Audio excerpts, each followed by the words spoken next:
his party fired him because he was a useless support mage. However, no one except his teacher knows that he is actually the chosen hero who will defeat the Demon King. When Lloyd was just a boy, his hometown got destroyed because of the Demon King's attack. However, he survived, and an S-rank adventurer wizard named Merlin found him. She seemed to have lost someone precious in the battle against the Demon King too, and to cope up with her loss, she decided to adopt Lloyd and take him as her disciple.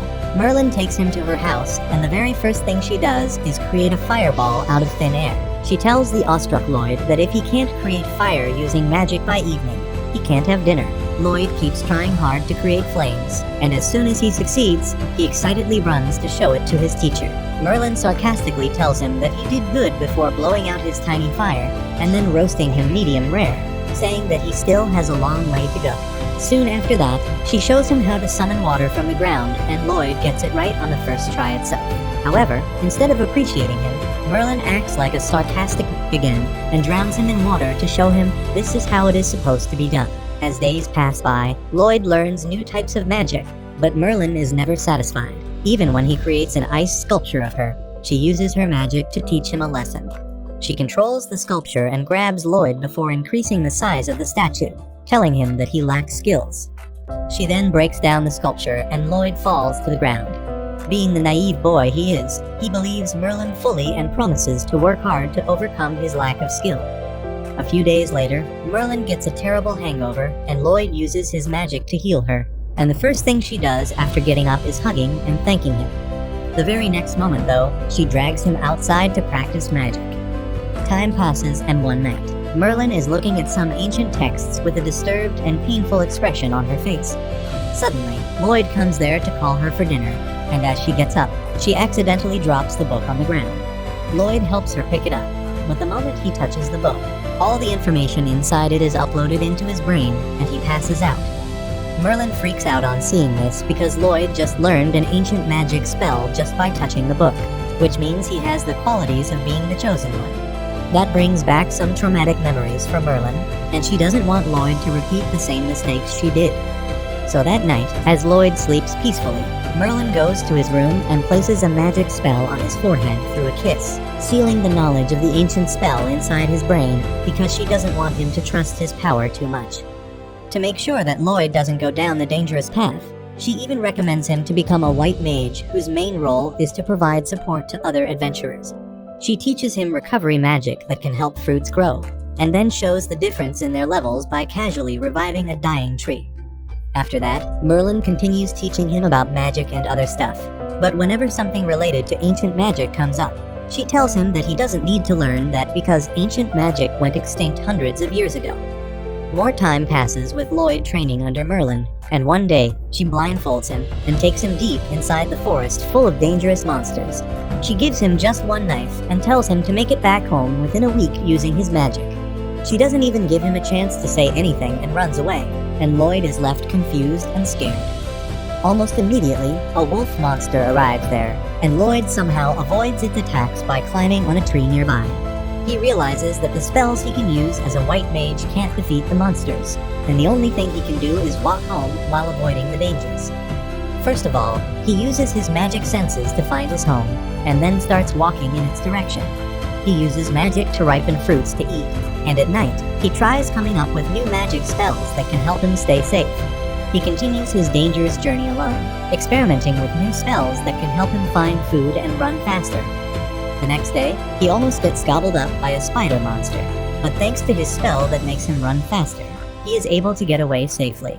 Lloyd doesn't stop using the spell till he reaches home, and as a result, he collapses from exhaustion right in front of the door. Time passes quickly, and Lloyd grows up to be a teenager, who gets curious about the outside world when he finds a magazine about the city nearby. Merlin's attitude around him has changed as well, and instead of dragging him to practice magic, she pulls him out of his daily chores to create new types of magic spells. She comes up with new ideas at the most random moments and makes him pull all-nighters consecutively to help her make those ideas a reality. Lloyd can't handle all that stress, and one night, he decides to run away from home to explore the world. The next morning, Merlin finds his room empty with just a magazine about the city on the desk, and she realizes that her little boy has finally grown enough to enter his rebellious phase. Meanwhile, Lloyd reaches the city and gets swept up in its momentum. He spends the small amount of money he has on food, then wonders how can he earn more, when a recruitment notice for an adventuring party hits his face. He doesn't even notice that someone was watching him, and decides to try his hand at becoming an adventurer. The first mission he takes after joining the party is fighting a Cyclops, and he is thrilled because he has never seen anyone fight such strong monsters before. The Cyclops is pushing back Alan, the leader and main DPS of the party, and he asks their healer to cast a healing spell on him. Lloyd decides to help out as well by instantly casting a support spell over all his party members, but none of them even realize it. The archer quickly shoots an arrow into the monster's eye, blinding it, and as it tries to take the archer out, the tanker named Reina rushes to block the attack. She is shocked because she feels almost no weight behind the punch, and in the meantime, the mage of the party binds the Cyclops, giving Alan the chance to finish it with one slash. Because of this, Alan becomes a star overnight, and people begin hailing him as a hero. On the other hand, Lloyd is completely neglected and gets only loose change as his payment because he is D-rank white mage. He accepts that amount because he thinks he is only worth that, and when Alan says they should toast to their success, he quickly excuses himself because he doesn't drink. The girls are pissed because he refused Alan's offer, but he doesn't actually mind because he doesn't consider Lloyd a member of their party. He says that all white mages are useless, but they still need one to comply with the guild rules, and it doesn't make a difference if it is Lloyd or anyone else. Reina, however, thinks that there is something no one is paying attention to, and she is quite curious about Lloyd. On the other hand, the guy keeping tabs on Lloyd turns out to be Merlin's informant, and he gives her constant updates about her student. Merlin says that she is not worried about Lloyd as long as he doesn't get too arrogant, and the spy will ask her if she regrets what happened in the past. Merlin bites her lips as she recalls the day she fought against the Demon Lord with her party led by hero Sybil. The Demon Lord could not win against them, so he decided to self-destruct instead, destroying an entire city with him. Hero Sybil used the ancient magic to revive all the people who died because of the Demon Lord's attack, but he had to sacrifice his life to do that. Losing him was a great blow to Merlin, and while she adopted Lloyd just as a coping mechanism, she never thought he would be a chosen one just like Sybil. She swears that she will never repeat her mistakes, and she will do whatever is necessary to keep Lloyd safe. Back in the city, Alan quickly becomes a big shot after slaying powerful monsters thanks to Lloyd's support. Of course, no one notices this except Reina, who only has a faint idea about it. One night, Alan receives a request from the soldiers to defeat some golems that are killing their troops near a patrol point. Alan quickly takes up the offer, thinking that it will be quite easy. He takes his party to the patrol point, and Lloyd uses his magic search to find that they need to enter the waterfall to fight the golems. Once inside, Alan fights the golems, but a summoner keeps creating new ones each time. Lloyd realizes that the summoner is using a magic stone to create new golems, and he quickly buffs the archer, telling her to shoot the summoner. She obeys him, and her arrow somehow curves around a pillar to hit the summoner in the chest. Lloyd then orders the wizard to teleport the magic staff to him, and he immediately seals it as well. This doesn't sit well with Alan, who feels that only he can give orders to his party. He then decides to focus on the golem, and Lloyd warns him to step back, because the golem is out of control after losing its master. Alan doesn't listen to him and charges ahead, and Lloyd has to use a special magic to catch up to him and save his axe from getting squashed by the stone giant.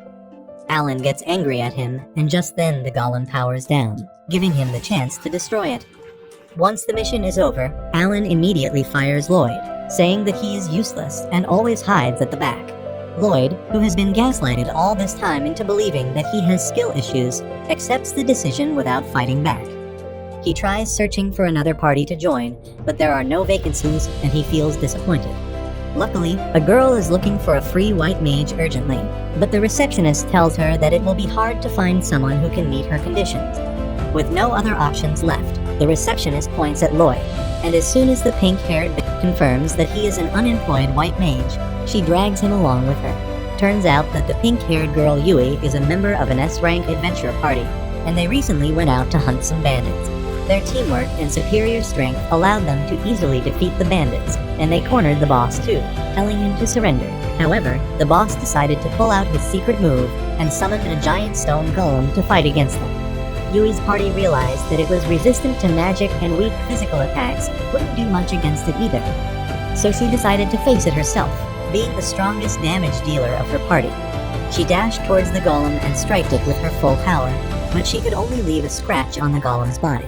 She had to back away and dodge the golem's attack, and then she asked their party's white mage to buff her up. The white mage seemed to be lost in her thoughts, and it took her a second to process what Yui had just said.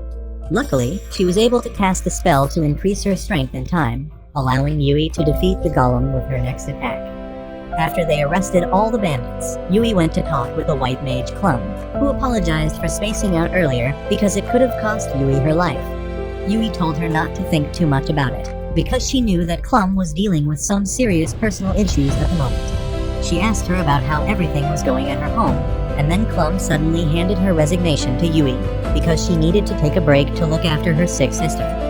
That leads us to the present moment, where Yui eagerly grabs Lloyd's hand and drags him to her base. Her party members take a moment to process that she found a white mage because they were sure that she would fail. Yui then introduces Lloyd to everyone, but she doesn't even know his name yet. After that, she introduces her party to him, which includes Dagas, the shield user, Cross, the archer, and Silica, the mage. Lastly, she introduces herself as the swordsman and the party leader, welcoming Lloyd to their party. Lloyd asks her when did he consent to joining the party, and Yui is taken aback because she didn't even realize that she never asked him the main question. Dagas and Silica understand that she eagerly dragged this stranger to the base without explaining everything, and they apologize to him for that. After that, they turn to Yui, telling her that even if she found a white mage, he can't replace Clum, and they should give up on their current quest.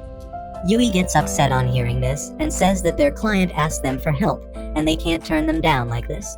Lloyd asks them why don't they let another party take the quest, and Dagas tells him that it is not possible because they are dealing with an A-rank quest. Only parties ranking A and above can take on such quests, but currently, all A-rank parties are out of town, and only they can accept this mission because they are an S-rank party.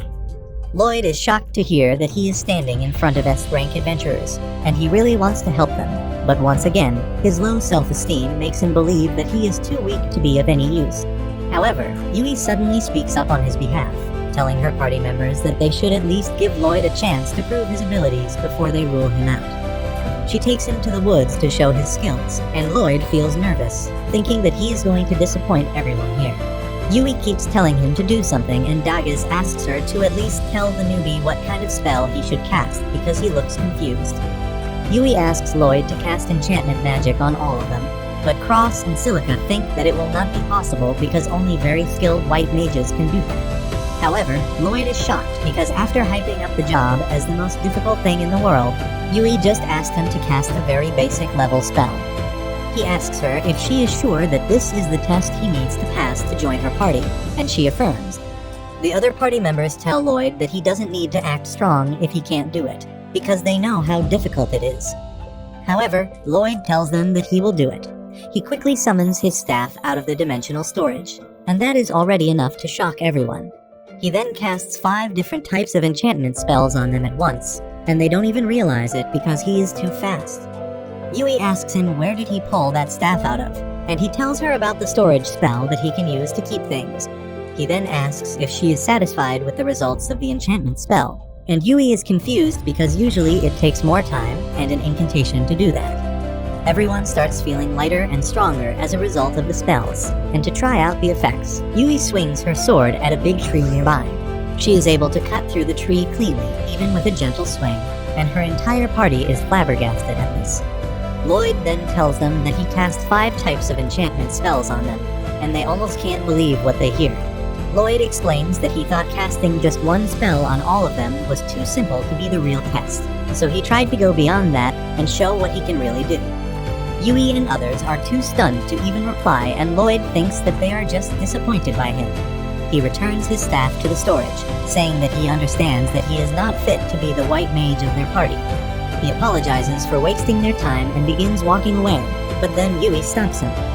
She finally bothers to ask Lloyd about his past work experience, and he shocks everyone by revealing that he was fired from the hero's party for being too weak.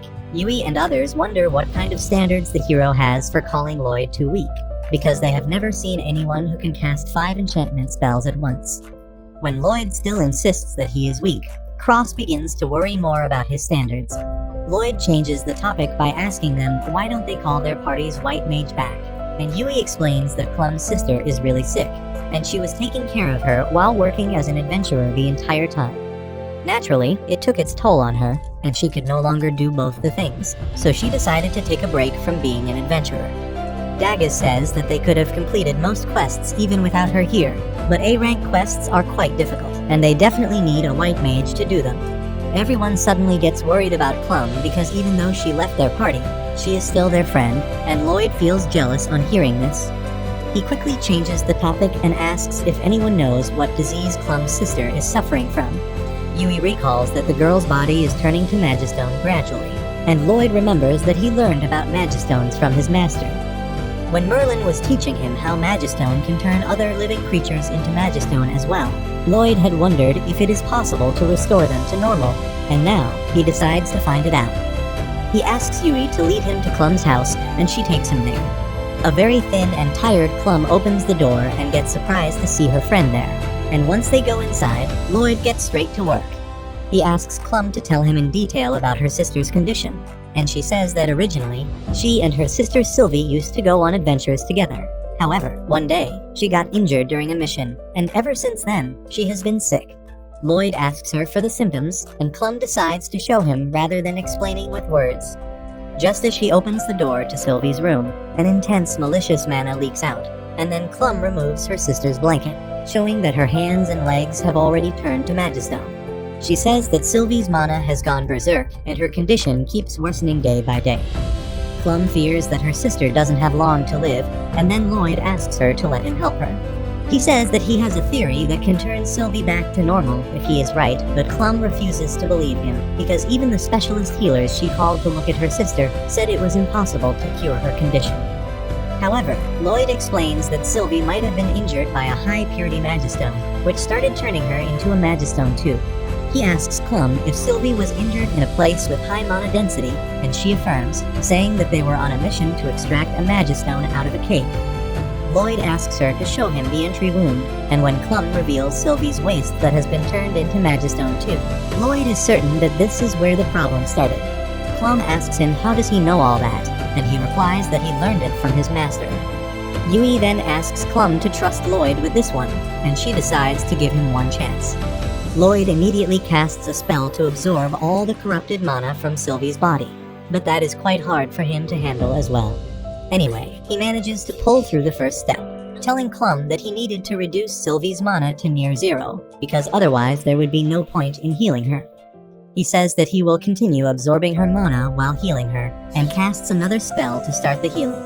Clum realizes that it is not the usual healing spell, and Lloyd tells her that this is a more powerful version that is highly inefficient, but it also allows him to burn the mana he is absorbing from Sylvie. Clum is speechless on hearing this, and Yui asks her if Lloyd is doing something impressive. She replies that he is casting two self-made spells at the same time, while enduring a tremendous amount of mana, both of which would be impossible for even the greatest white mages. Soon, Lloyd's method shows its results, turning back Sylvie's petrified body to normal. As a result, Sylvie regains consciousness, and Clum starts crying tears of joy on seeing this. Later, she tells Yui and Lloyd that once her sister recovers, they both will go on adventures together again, and she wants Lloyd to support her party in her place. He tells her that he is not qualified enough for that, but that statement goes above Clum's head, and she asks him to do what his heart says. After that, Yui and others throw a party to celebrate Sylvie's recovery, and they thank Lloyd, who still thinks that he is not worthy of it. However, he sees how well everyone treats him here even though they just met, and he nervously asks them to let him join their party even though he lacks strength. Everyone is pleasantly surprised by his change of mind, and they gladly welcome him to their party. After that, they throw a welcome party for Lloyd, and tell him to eat as much as he wants because they are going to cover the bill tonight. Lloyd starts eating like he has never seen food before, and his new party members are quite amused to see that. They ask him if he was so hungry, and Lloyd tells them that the food in this town is really amazing. That is another shock to everyone because the food here is quite average. But Lloyd tells them that compared to what he has been eating since childhood, the food here has amazing flavor. Yui is curious about his childhood now, and Lloyd tells her that he used to live with his teacher, who cooked whatever grew in her garden. She collected wild mushrooms sometimes and other times. She would simply roast meat from wild beasts and then give it to him without any seasoning. Lloyd says that because of that, he learned to cook, but even then, he could never make food as good as this. Yui doesn't even care about food at this point, and she is more curious about the person who taught Lloyd magic. She asks him to tell her more about his teacher, and the other party members also join the bandwagon. Silica asks if his teacher is also a white mage, and Lloyd says that she is more of a combat-oriented mage because he often saw explosions when she was working alone. Silica is amazed that someone who is not a white mage trained Lloyd so well, and he agrees that Merlin is beyond amazing. Silica says that she would love to learn a thing or two from her, but Lloyd stops her right there, telling her that she would regret the statement for the rest of her life if she learns the truth. Anyway, after discussing some more about Merlin, the party decides to hold a strategy meeting for their mission, and Yui asks Daggers to explain the mission details to Lloyd because she sucks at giving presentations. Daggers tells Lloyd that their mission is to defeat monsters that are destroying local farms, and Silica tells him that multiple species of monsters have come together to form a pact. That is the first time Lloyd is hearing such a thing, and Daggers says that it is new information for them too, but they need to take it seriously. Suddenly, Cross remarks that since they are against a huge number of enemies, he and Yui will struggle because physical attack dealers aren't good at handling mobs. Yui agrees, saying that Silica will have to carry them this time because she can use wide area spells. But even Silica is nervous because using wide area spells consumes too much mana. Yui then asks Lloyd if he can use attack magic, and he replies that he can use basic level spells, but the result is not that impressive. Daggers then moves on to the strategy formation part, and says that he and Yui will gather the monsters in one area so that Silica can attack them at once. Cross will protect Silica and Lloyd, who will focus on healing and support. After that, everyone heads to the inn to get some rest, but Lloyd starts walking in another direction. Daggers stops him, asking where is he going, and Lloyd nervously replies that he is too broke to afford a room in the inn. Daggers immediately gives him a pouch that has more money than the sum of all the money Lloyd has seen in his entire life. He gets flustered and tells Daggers that he can't accept it, but he replies that this is not charity because he will subtract this amount from his salary. Lloyd can't refuse now, and he thanks Daggers, promising that he will work his best to repay the amount. The next morning, everyone gathers in front of the inn and Yui is the last one to arrive. She asks everyone where their bags are, and they excitedly tell her that Lloyd put them all in his magic storage so they don't have to worry about carrying them. Yui immediately takes up the offer as well, and Lloyd quickly puts her stuff in the magic storage. Yui and Silica start blazing his amazing skills, but Lloyd tells them that he can teach it to all of them. Everyone is shocked to hear this because they have never seen anyone other than Lloyd use this magic, but he assures them that it is fairly easy to learn, even though increasing the storage capacity needs some training. With that, they depart on their mission, and on the way, Lloyd learns the importance of having fun during long quests. They reach their first campsite way earlier than scheduled because they don't have to carry the luggage, and there, Lloyd takes out the stuff from magic storage so that they can set up their tents. Yui decides to go splash around in the river now that they have set up tents, but Daggers scolds her, saying that they still have to collect firewood and food. Lloyd volunteers to collect firewood, and Yui thanks him for reducing the workload. She then drags Silica away with her so that they can take a bath, and in the meantime, Lloyd goes to the forest and collects some dried sticks. He then spots the fruit he used to eat in his childhood and decides to take a handful for his party members, when suddenly, he hears Yui screaming. He rushes towards the direction of the scream and finds a giant serpent monster attacking Yui and Silica, who are completely defenseless against it. Lloyd immediately rushes in to help them, attacking the monster to grab its attention. Using this chance, Yui and Silica rush to the shore, and Lloyd waits for them to cover their bodies with a towel before tossing their weapons to them. He then instantly casts 2 enchantment spells on them, and Yui immediately lunges at the monster, cutting it in 2 with a single strike. However, even the severed head of the monster puts up a fight, and Silica tells Yui and Lloyd to take cover before she shoots a fireball at it, taking it down in 1 hit. She is shocked because she usually doesn't have that kind of firepower, but it doesn't come to her mind that Lloyd buffed her up. Meanwhile, Yui thanks him for saving their asses and asks him to put her sword back in the storage again, when suddenly, her towel drops and Lloyd gets to see the plot she'd been hiding. Both of them freak out, and Lloyd gets slapped even though it was not his fault. Anyway, once they return to the campsite, Lloyd decides to teach everyone how to use storage magic. He tells them to open up a space using their palms at first, but they don't understand how to do it.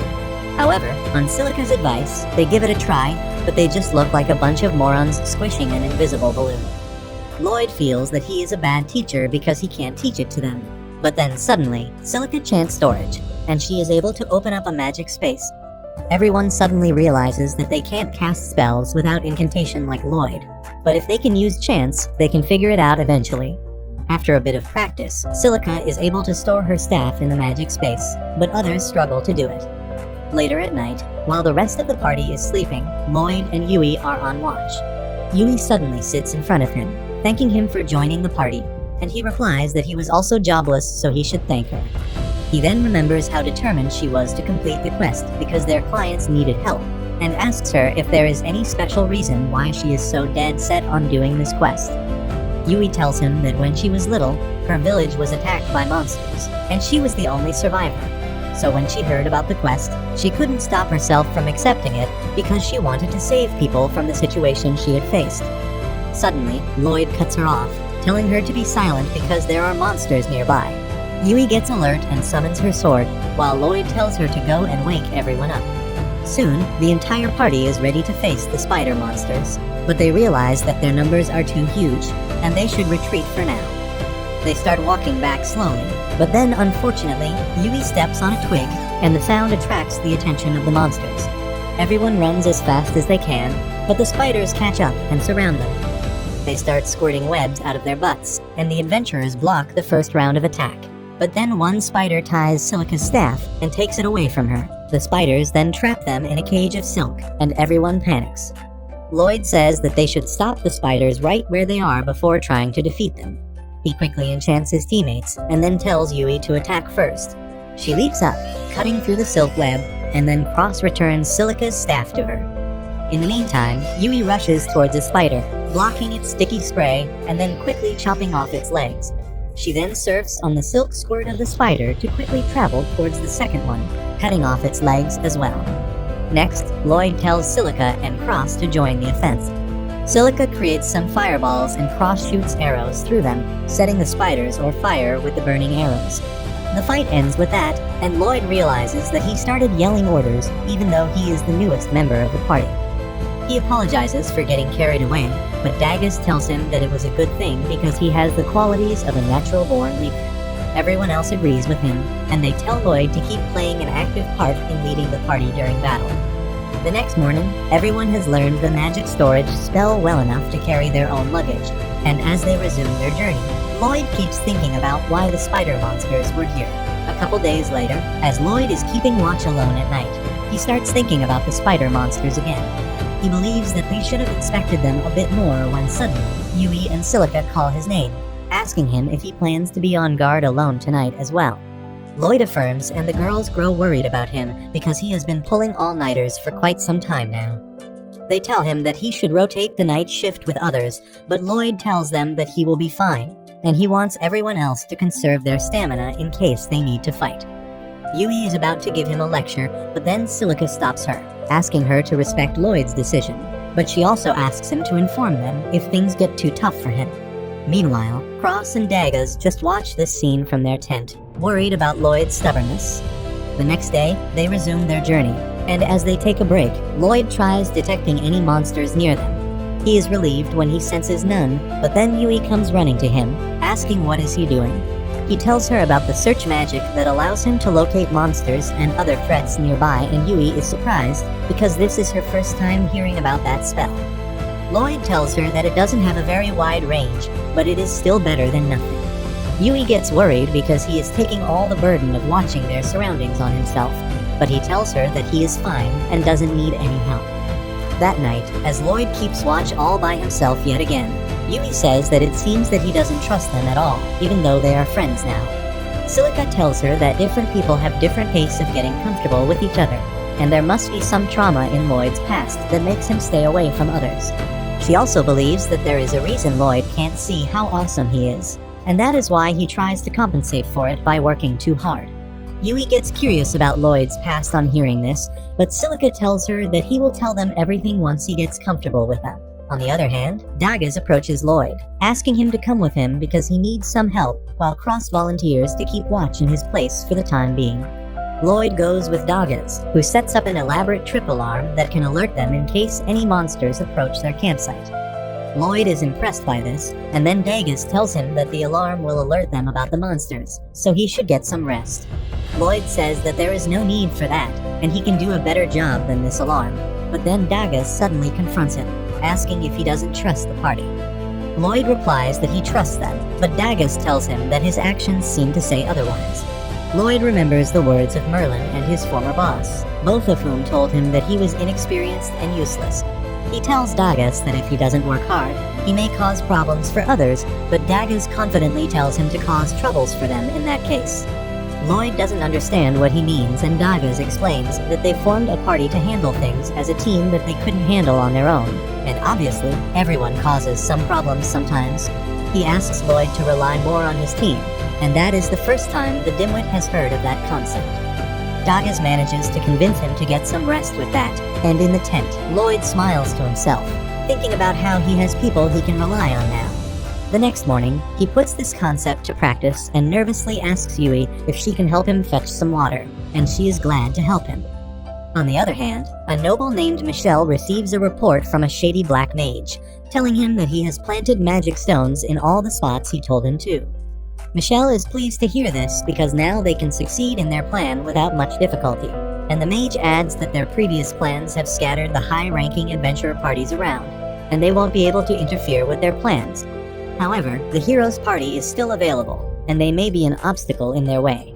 Michelle replies that they can't do anything about that because the heroes' party only moves when they get command from the king, but he believes that the hero alone won't be able to stop what is coming next. Back in the forest, Lloyd and his party find it odd that there are no monsters near them at all. Lloyd decides to widen the range of his search spell, and he is able to locate a group of monsters 10 kilometers ahead. Cross remarks that it must be really close to the farms they are heading towards, but before Lloyd can tell him the details, Yui jumps into the conversation, asking Lloyd if he can really search things in a 10-kilometer radius. He affirms, and she goes mad because the other day he told her that his range isn't that big. Lloyd tells her that 10 kilometers is not that big, and Yui starts screaming at him, but then the other party members tell her to focus on the bigger problem for now. They rush towards the location of the monsters and find that they have already reached the farmlands that they were supposed to defend. They are shocked by the incredibly huge pack of wolf monsters, but Lloyd is more worried because this was the only place that he could find monsters in. He wonders where the rest of the monsters have gone, and the rest of the party finds that strange too, because monsters usually don't leave their territory. While everyone is wondering about the reasons, Cross spots something really strange in the middle of the wolf pack. The others can't see it because they don't have eyes as sharp as him, so Lloyd uses a spell to give himself telescopic vision. Thanks to that, he is able to see a strange black rock in the middle of the wolf pack. He then casts the same spell on other members of the party, and they can see the rock too. Dagas remarks that it looks like a magistone, and Silica says that the black aura around it is worrying. Lloyd says that it must be the mana releasing from it, and then he realizes that the mana feels familiar to that of the beast folks. He remembers that Merlin once told him that beast folk have a special spell that allows them to control monsters, and the magistone seems to be doing the same thing. Lloyd immediately casts his search spell again, and he notices another huge group of monsters approaching them. He now understands that the magistone is the cause of all their problems, but he still can't understand the reason behind that. The party members think that they should escape for now, but Yui refuses, saying that the monsters will destroy the fields if they go. Dagas also agrees that escaping in this situation won't be easy for them, but Silica doesn't think that they can win this fight. Suddenly, Lloyd declares that they should fight, and he is confident that they can win if they follow his plan. He says that they need to get rid of the magistone first and asks Cross if he can shoot it. Cross is not confident he can break it from this distance, but Lloyd tells him it is fine as long as he can hit it. Cross takes his aim, and then Lloyd puts 3 enchantment spells on him, thanks to which, his arrow is able to shatter the magistone. Cross asks him how he did it, and Lloyd replies that he enchanted him, his bow and his arrows, which is just standard for someone like him. But everyone else is shocked because normal white mages can't enchant people and weapons at the same time. Just then, they notice the wolves fighting amongst each other because once the Magistone was destroyed, their natural ferocity returned. Lloyd was counting on this, and he remarks that the first part of his plan is successful. But unfortunately, the monster horde coming towards them has not stopped yet. Soon, the monster horde comes out of the forest and Silica stands in front of the crew all by herself to attack them. The monsters begin coming dangerously close to her, but Lloyd waits till the last moment to give her the command to attack. She immediately creates a fire tornado that wipes out all the monsters coming towards her, and everyone is surprised because they have never seen this kind of firepower before. Lloyd asks Silica to keep blasting the monsters with wind and fire magic, and then he goes to cross. Since the fire from Silica's attack has created a lot of smoke, the flying monsters have been blinded, but they are also hidden from them. Lloyd first connects his senses to Cross using telepathy, and then relays the location of the flying monsters using his search skill. Once Cross can see where the monsters are, he shoots them all down without missing a single shot. Lloyd then runs back to Silica for the final part of their plan, but she tells him that she is all out of mana. That is no problem for Lloyd as he becomes a walking power bank and shares his mana with her. He collapses because he gave her a bit too much mana too suddenly, but he tells Silica not to worry about him and cast a spell to make it rain. Silica does as he says, and the rains quickly put out the forest fire, preventing it from spreading beyond their control. However, she also runs out of mana with that and falls to the ground, but Daggaz catches her. Yui tells her that she did great, and now she and Daggaz will deal with the leftovers. While they rush ahead to find the monsters remaining on the battlefield, Silica and Lloyd take a break. Lloyd suddenly falls to the ground, saying that he needs to work harder because he shouldn't be tired after doing just this little work.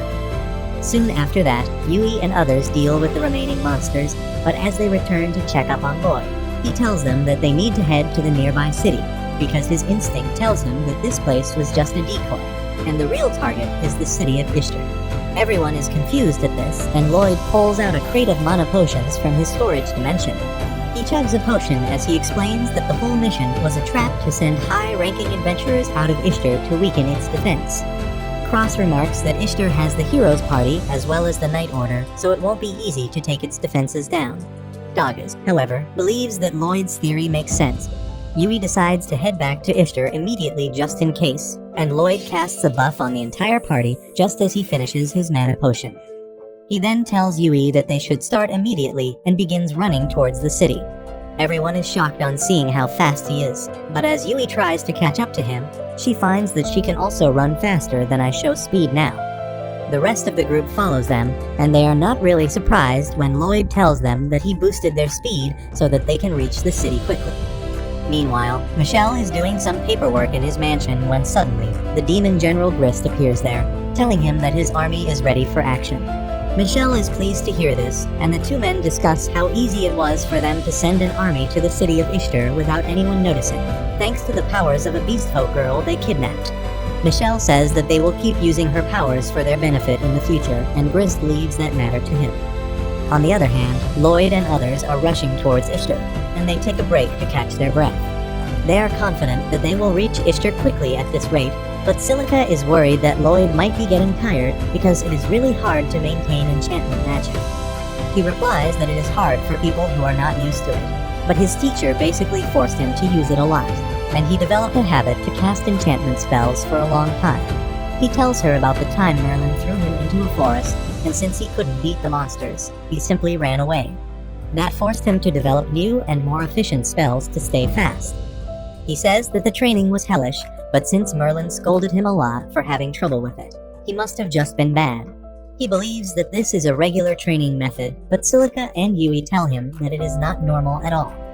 Lloyd's dumbbell thinks that his training was even weaker than regular training methods, and he decides to train even harder. The girls can't even tell him how wrong he is, and then Daggaz and others get refreshed to resume their journey. Lloyd casts the speed increase buff on them, and then uses his search magic as well to make sure there are no monsters nearby. They resume the journey with that, but then Lloyd suddenly stops, forcing everyone to crash on him. They ask him what the hell is wrong with him, and he replies that his search skill detected something, but it is not a human or a monster. He has a bad feeling about it, so he tells everyone to go on ahead without him while he checks out the source of the uneasy feeling.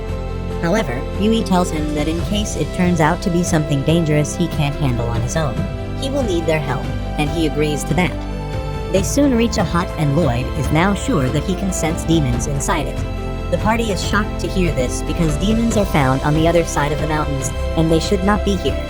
Lloyd says that demons are banned from entering human territory, so they shouldn't be here. But everyone else reminds him that they have been ignoring the ban and attacking humans for the past few years.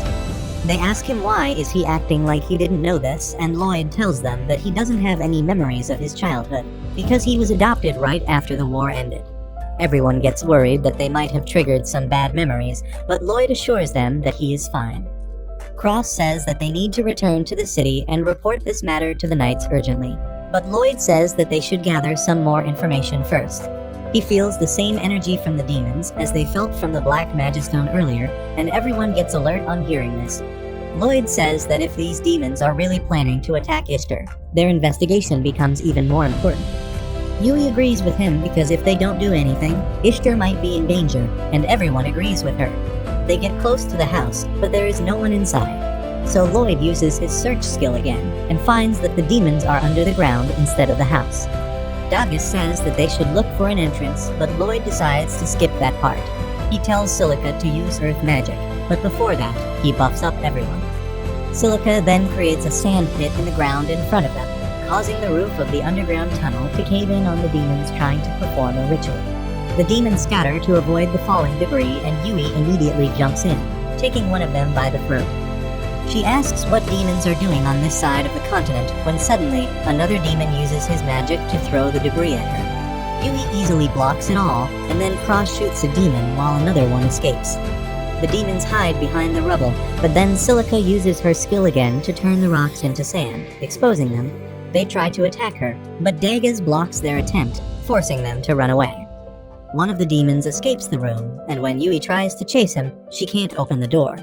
Two more demons try to ambush her, but Cross pins their robes to the ground, making them easy targets for Yui to take down. With that, they defeat 3 of the demons, and then rush to capture the last one, who imprisons the Beast Girl in a cocoon and takes her away with him.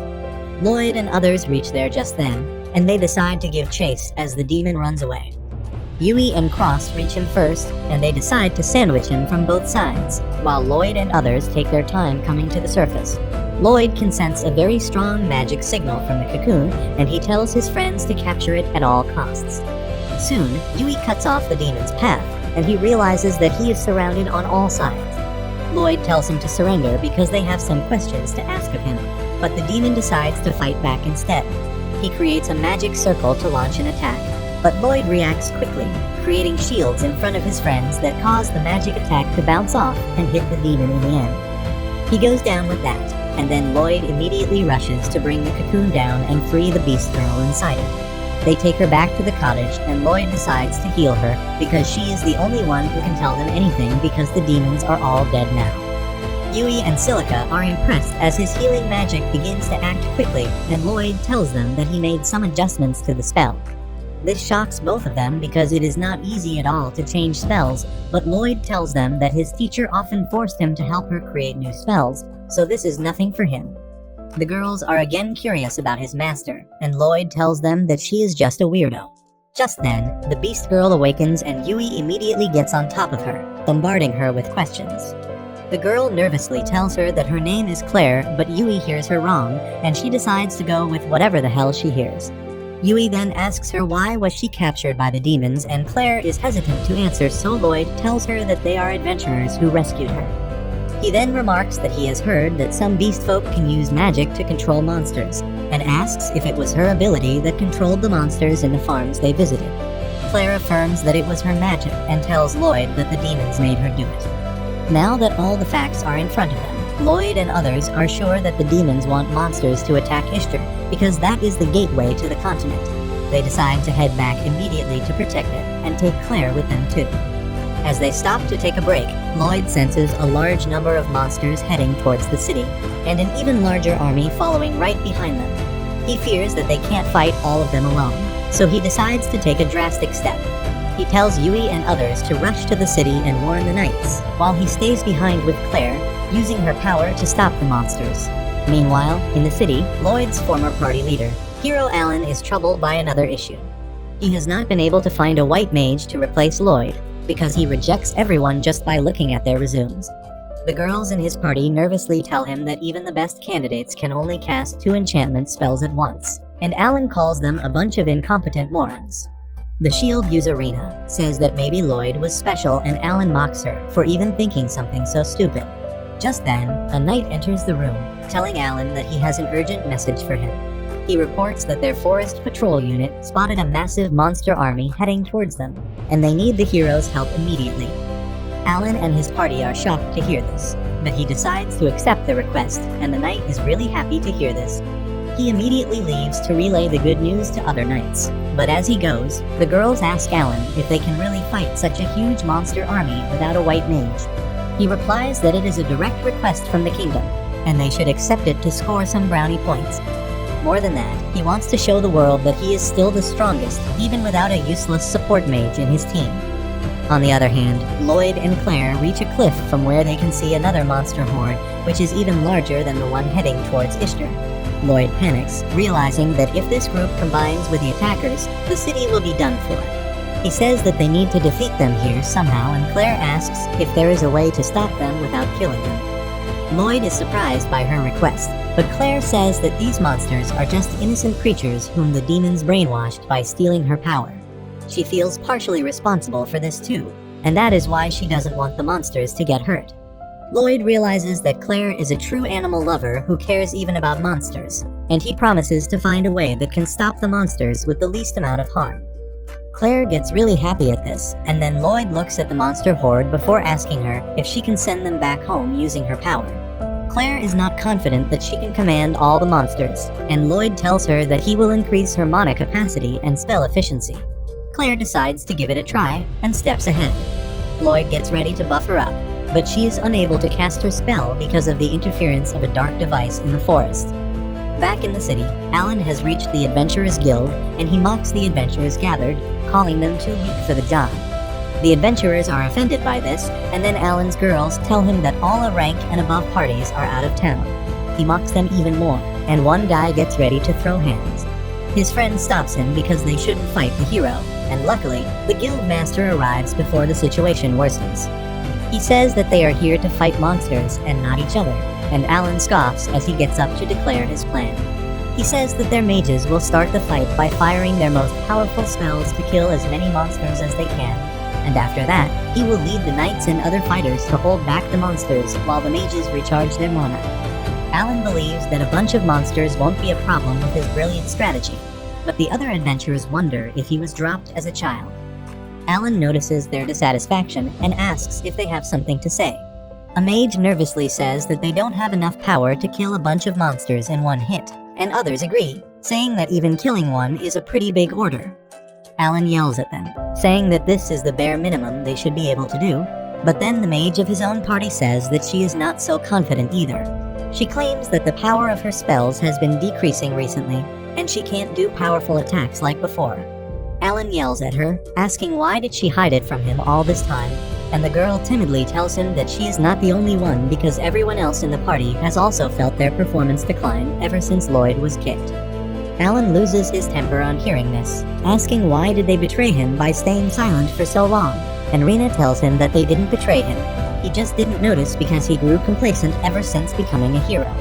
She says that he has not even trained in a bit, so that makes it even more pitiful that he hasn't noticed a change in his strength. The crowd is aghast to learn that Alan has not been practicing, and he calls Rena a bitch for ratting him out. He tries to punch her, but she easily blocks his ass attack, making him lose even more aura in front of everyone. He runs away in embarrassment, and his girls follow him, but Rena stays behind. The other adventurers panic because they can't win against the monsters when the hero is this weak, but Rena tells them to calm down because she will assume the command. She declares her intentions to leave Alan's party because he is no longer fit to be called a hero, and she will fight alongside all of them. Everyone is relieved to hear this, and Rena says that their best chance at survival is to find the white mage named Lloyd. Meanwhile, Lloyd and Claire find a black magistone, which is the thing that is blocking her spells. Lloyd tells her that they found this magistone in another location as well, and this is what's controlling the monsters. He says that they need to destroy it, and Claire says that there must be multiple Magistones nearby, because the horde is too large to be controlled by just one. Lloyd asks her if she can detect the Magistones, and she replies that she can only do it when they are close to her. That is enough for Lloyd, and he uses his search magic and sense-sharing spell combo to find the location of other Magistones quickly. Claire hasn't even understood that part when he suddenly casts an invisibility spell on themselves so that they can get closer to the Magistone without getting noticed by the monsters. Claire starts getting suspicious of Lloyd's abilities at this point, but she follows him to the Magistone and neutralizes it with her powers. As soon as she does that, the monsters are freed from its control and leave the area. On the other hand, the adventurers and knights are ready to face the monsters at the city border, but the captain of the knights is anxious about their plan. The Adventurer Guild Master, on the other hand, decides to believe Rena's words and puts his faith into Lloyd's hand. Earlier, as Rena told the adventurers about how Lloyd was the secret MVP of the heroes' party despite being a white mage. The adventurers couldn't believe this, but the Guildmaster did, and he told Rena that they won't be able to get Lloyd's help this time because he is out of the city on a quest and will take a week to return. Rena was shocked to hear this, but she immediately calculated that Lloyd could shorten the duration of the travel. She asked everyone to gamble their lives on Lloyd returning, and since they have already made that decision, the Guildmaster sees no point in worrying. Just then, the monster horde approaches them and Rena commands the archers and the mages to start attacking. The attacks weaken the monster formation, and as they jump into the trenches, powerful water currents sweep them away, buying more time for Lloyd and his party to return. Soon, the night arrives and Yui's group takes a break, hoping to reach Ishtar as quickly as possible to support Lloyd.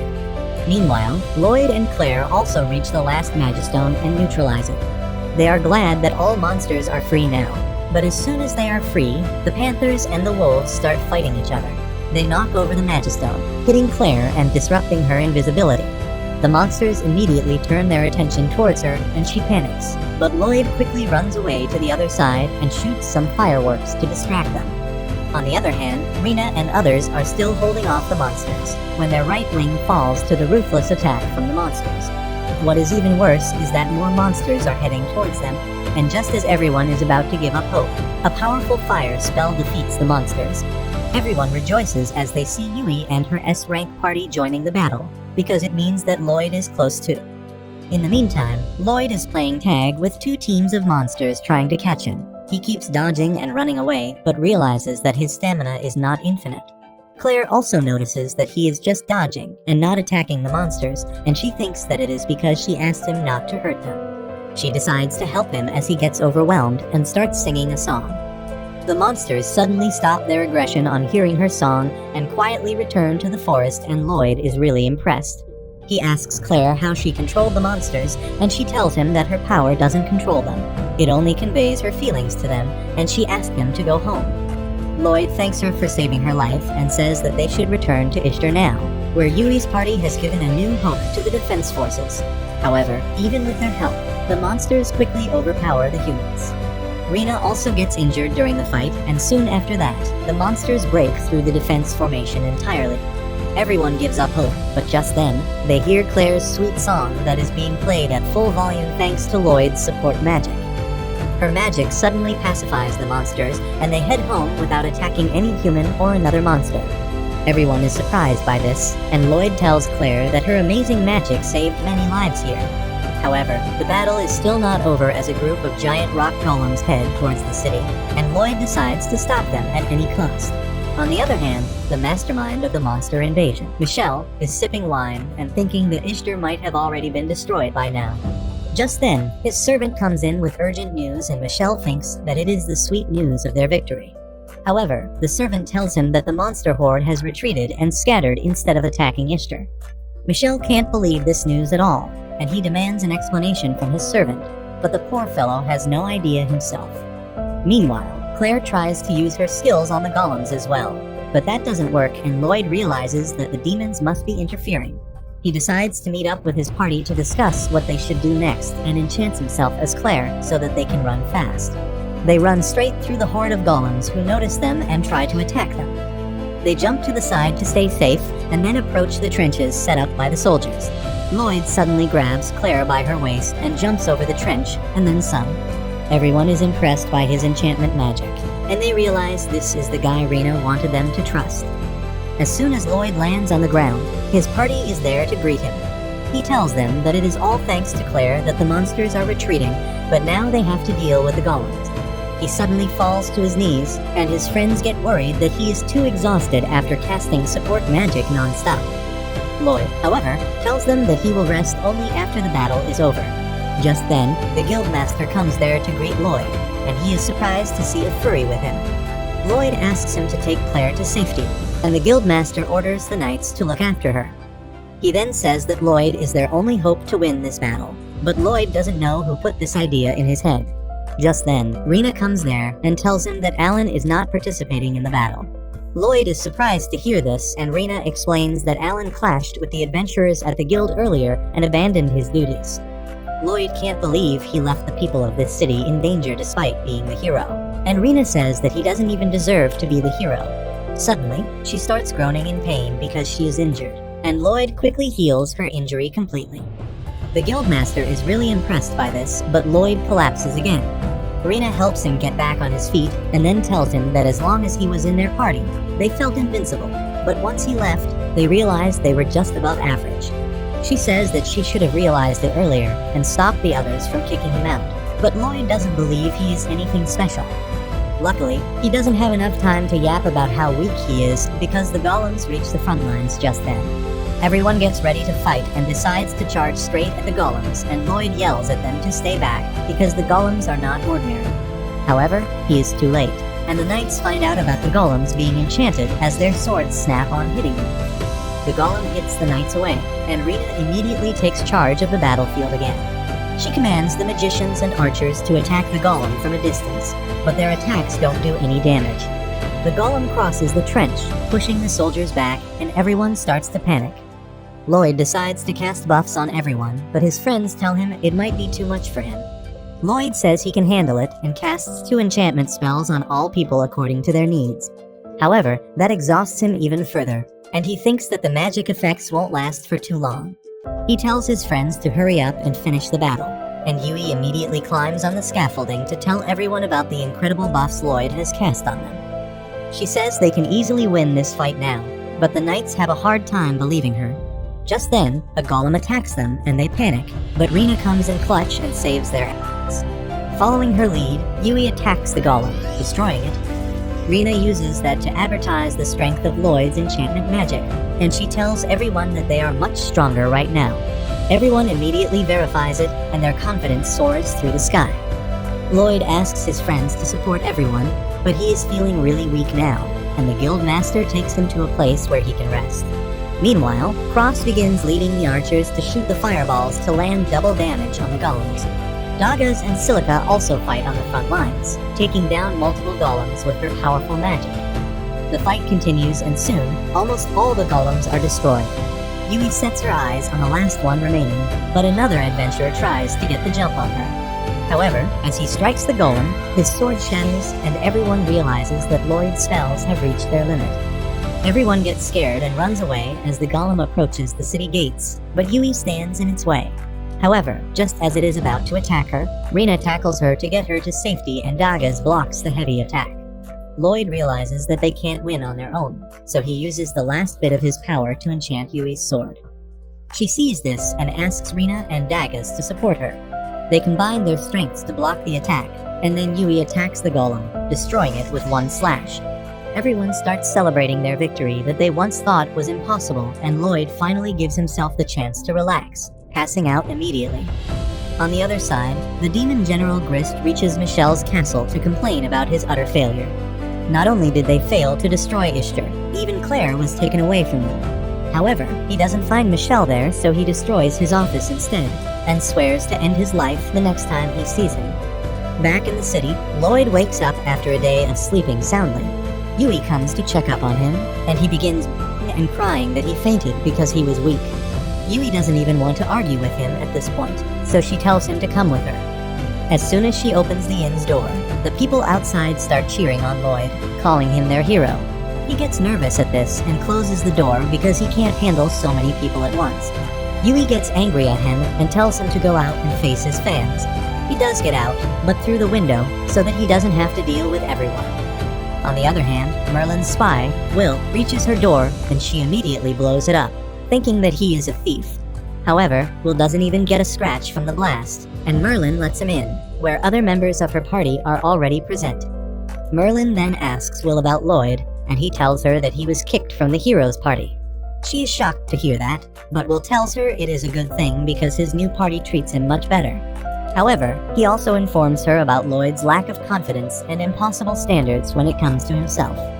Merlin knows she is to be blamed for that, but she doesn't want him to repeat the mistakes that she did in the past. Back in the city, Lloyd is hiding from the crowd because he doesn't understand why they are chasing him. His party finds him and tells him that everyone is just grateful to him because he saved the city. Lloyd doesn't think he deserves such attention, but everyone tells him that he should have a bit more confidence in himself. Following their words, Lloyd decides to greet the crowd, but he still doesn't think that he deserves all this attention. He tells the people that they should give more credit to the knights and the adventurers, but they themselves give all the credit to him.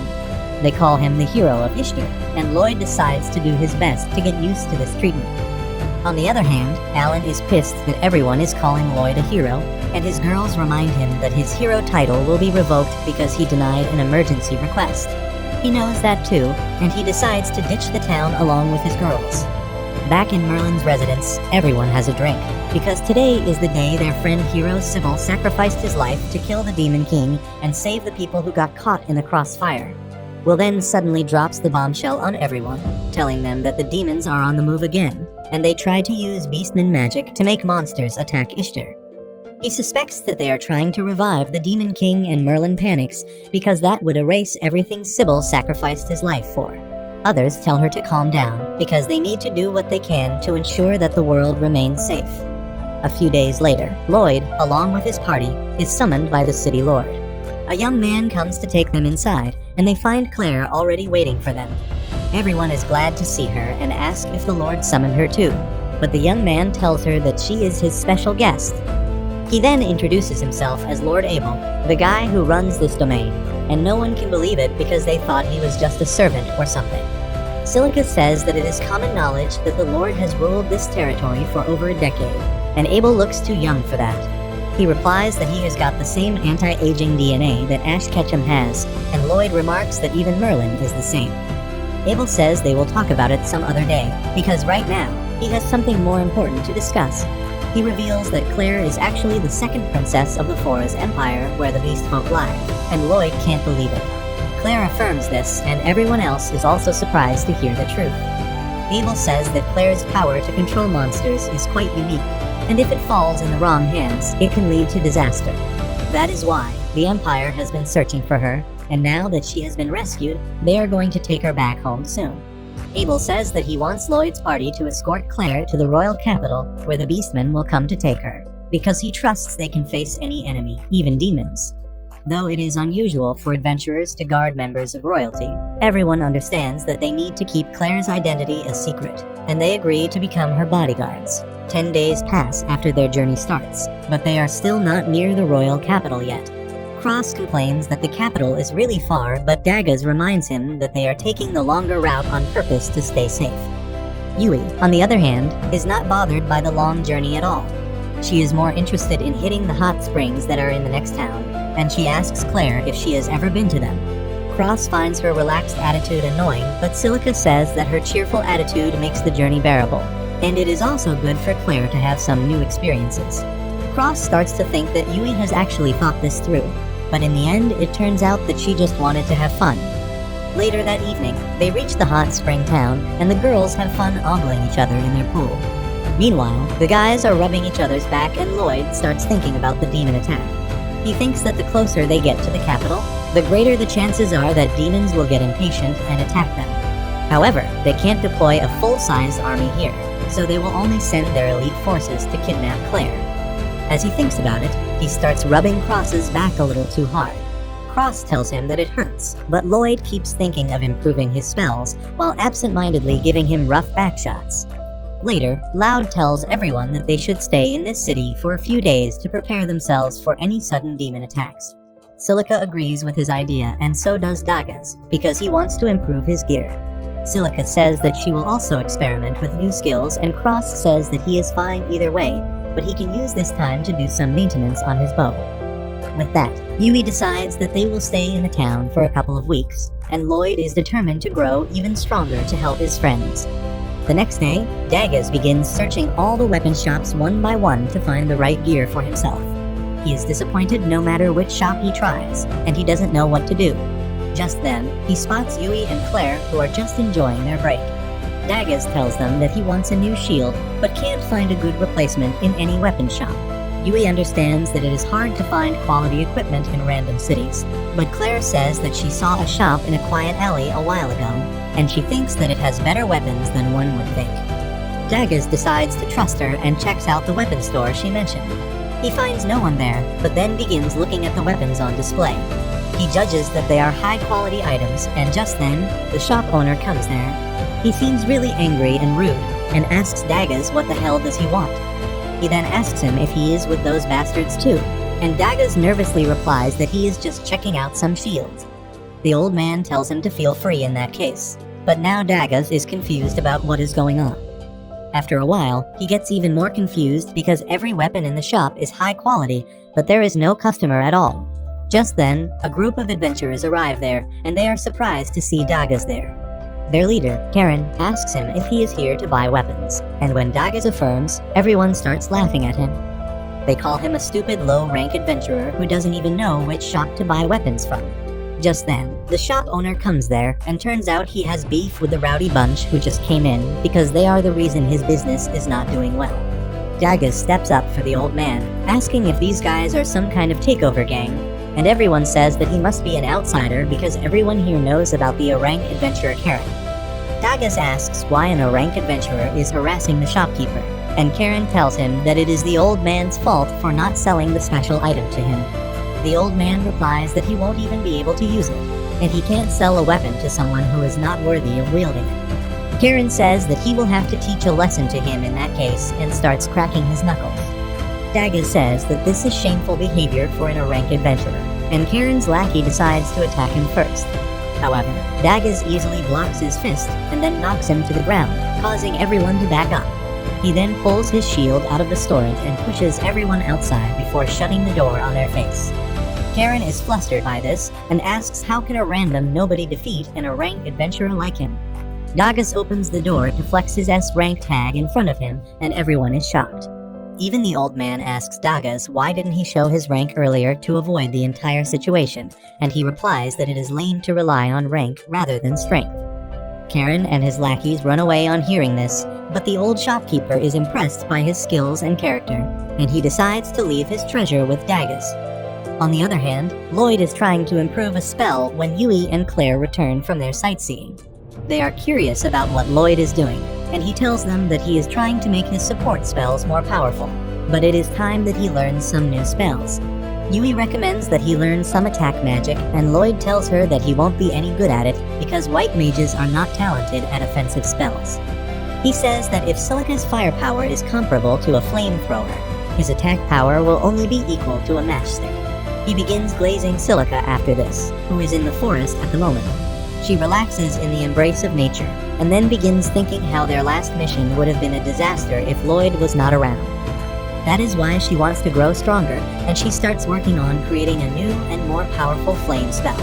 However, she can't master it even after multiple attempts, but she is not ready to give up yet.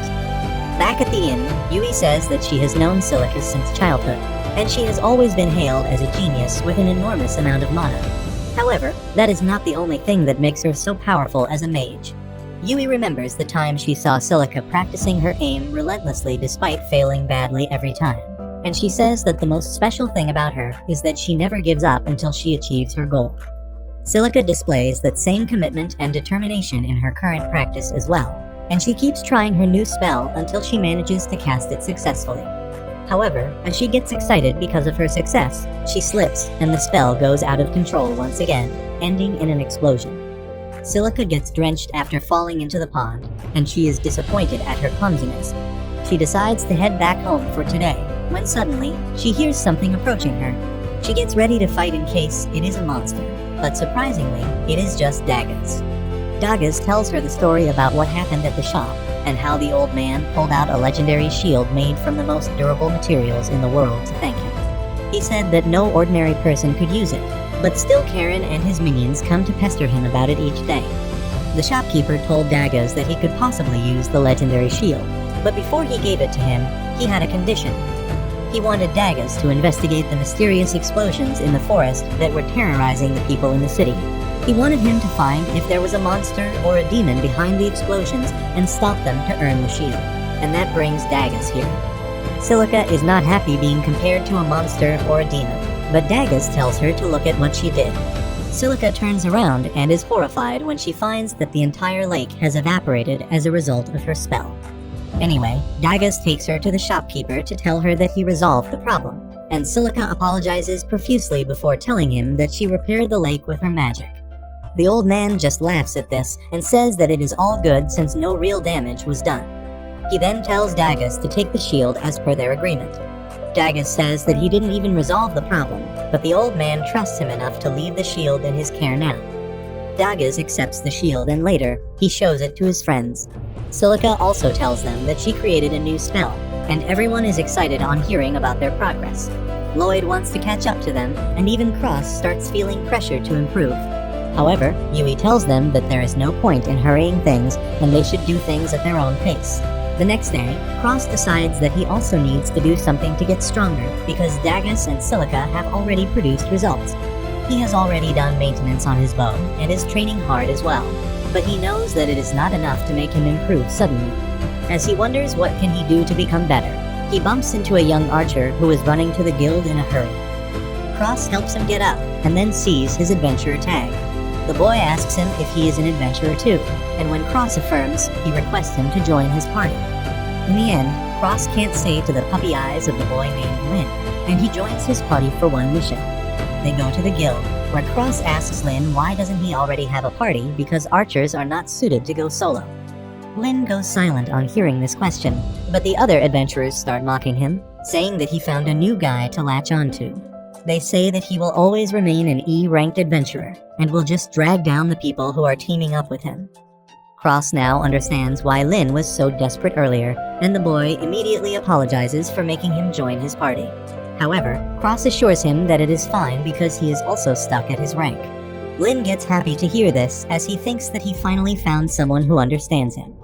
On the other hand, Yui is trying to hit all the famous restaurants in the town, but she is also worried about her increasing body fat. While she is debating if she should eat out or not, she sees a commotion nearby. A noble lady is lashing out at a poor kid who got mud on her dress, and she orders her guards to unalive him. The townspeople don't even want to bother with that because her family is quite powerful, but Yui steps in and tells the woman to stop. The woman gets furious at this and asks her if she even knows who she is talking to. Yui replies that she is talking to a hag who can't act her age, and she is lashing out on a kid because she is a disgraceful Karen. The woman gets furious and commands her guards to attack Yui first.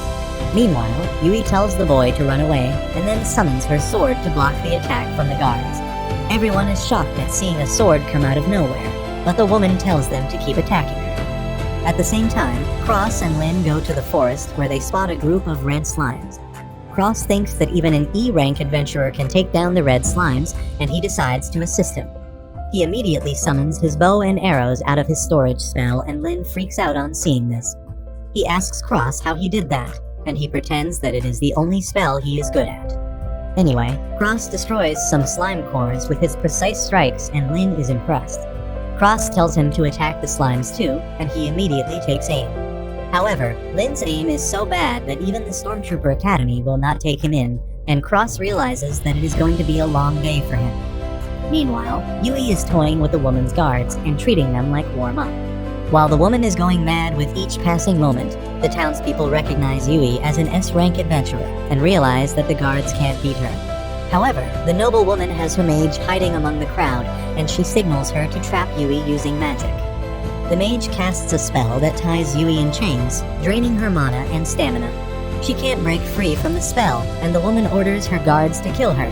However, just then, a mysterious woman arrives there, telling them to fight fairly. The noble bitch tells her to get out of her way, and instead, the hooded woman becomes the Flash and knocks out the guards as well as the Mage before anyone can see. The noble woman is aghast on seeing this, and then the hooded woman swiftly approaches her, knocking her out just by scaring her to death. After that, Yui thanks the mysterious woman who saved her life and asks how she can become as strong as her. The woman tells her that she is pretty strong for her age, but Yui wants to become stronger since she wants to catch up to Lloyd. The woman is surprised to hear Lloyd's name and removes her hood, revealing that she is one of Merlin's party members. She wants to help Lloyd out for Merlin's sake, so she agrees to train Yui for a bit. They go to the forest where the woman tells Yui to call her Lilith. Yui realizes that it might not be her real name, and she feels that Lilith is shady, but she is a good person. Lilith then summons a massive sword out of her storage spell, and she is shocked when Yui recognizes the spell. On the other hand, Lloyd is racking his brain as he tries to come up with a new spell, and his friends get worried about him. They tell him to take a break, and then Claire offers him to come on a walk with her. They go to a nearby restaurant to eat some sweets, and then Lloyd suddenly asks Claire if the spell she uses to communicate with monsters is an ancient spell. Meanwhile, Cross teaches Lynn how to use a bow properly, and the boy picks it up pretty quickly. At the same time, Lilith also starts Yui's training, and tells her to cut a tree that is a few feet away from her. Yui thinks that it is impossible, but then Lilith sends a flying slash made of mana towards the tree, cleanly cutting it in two. Yui is impressed by this technique, and she decides to give it a try too. Back in the restaurant, Claire affirms that she uses ancient magic, and Lloyd asks if he can also learn ancient spells because they are incredibly powerful and effective. Claire tells him that he cannot, because people with the potential to use ancient magic are born once in many centuries. If people who don't have an aptitude for ancient magic use it, they face great negative effects. She talks about a great mage who used an ancient spell, even though he didn't have the potential for that, and as a result, he lost his life on the spot. That is why she wants Lloyd to stop thinking about ancient magic, because just attempting it would put his life in danger. Lloyd understands and decides to give up on that approach and figure out something else instead. Back in the forest, Cross and Lynn have defeated all the slimes, and Cross says that it would have been quicker if they had a special bow that could allow them to use rapid fire skills. He tells Lynn to collect the slime bodies, but just then, a giant spider monster arrives there and begins eating the slimes. Cross tries attacking it, but his arrow is not effective against it. He realizes that they need magic or rapid fire skill to defeat the monster, but he doesn't have the tools for that right now. However, Lynn has an idea, and he tells Cross to summon the arrows out of storage, rather than pulling them out of his quiver to save time. Cross tries his idea, and surprisingly, it greatly reduces his draw speed. He is able to launch a barrage of arrows on the spider's head, killing it. They return to the guild with that, and Cross lets Lynn take all the credit for the mission, so that other adventurers start considering him a skilled archer. After that, Lynn asks Cross if he is actually a high-ranked adventurer, and he starts tweaking as he sees that Cross is an S-ranked adventurer. On the other hand, Yui is trying to learn the flying slash technique, but it is much harder than she thought. However, Lilith is confused because it was quite easy for her. Yui wonders what kind of monster she is, but she keeps trying to learn the skill. Lilith asks her why is she so desperate to grow stronger, and Yui tells her how she became overconfident after reaching S rank, but Lloyd humbled her, and now she wants to become as strong as him. Lilith is impressed by that, and just then, a monster pounces on her from behind. Yui spots it and warns her, but Lilith doesn't move, and in an attempt to save her, Yui sends a flying slash towards the monster. Her attack cuts through the monster, and Lilith congratulates her on finally learning the flying slash. Yui also realizes that she managed to use the skill when it really mattered, but with that, she suddenly falls asleep. Lilith drops her outside the inn and vanishes before anyone sees her. The next morning, Yui is excited to resume their journey, and Lloyd is tweaking because he thinks he didn't make any progress during this time, even though he created new spells and improved existing ones. On the other hand, the demon General Grist reports his failures to his boss, who is really disappointed in him. He shames him for not being able to capture a single human city, even with the huge monster army, and Grist promises that he will not fail again.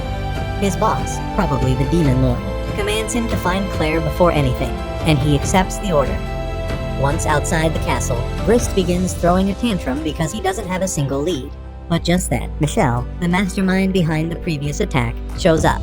Grist is angry at him and asks how dare he show his face here, and Michelle replies that he has not received payment for the previous mission. Grist wants to tear him apart immediately, but then Michelle tells him that Claire is heading towards the capital of the human empire, and instead of knights, a bunch of S-rank adventurers are guarding her. Grist asks why he is telling him this, and Michelle replies that he needs to clear up his reputation after the previous failure, and he wants to help the demons in capturing Claire. Meanwhile, Lloyd and his party continue their journey when suddenly, they sense some motion in the bushes.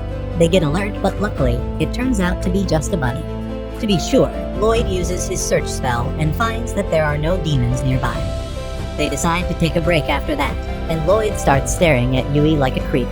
He tells her that it looks like she and everyone else have mastered something new, because they were full of confidence earlier when they got ready to smoke the rabbit. He, on the other hand, feels anxious because he doesn't think his preparations are enough. Yui tells him that he should have more confidence in himself, and Claire supports her. She tells Lloyd that he is the most powerful member of the group, but he thinks she is talking out of her ass. However, other members of the group also feel the same. They tell Lloyd that they trained in the village to catch up to him, and he needs to realize his true strength, because that is where real confidence comes from. Yui tells him that if he underestimates himself, he won't even know how to improve, and Lloyd replies that he will work on being more confident from now on.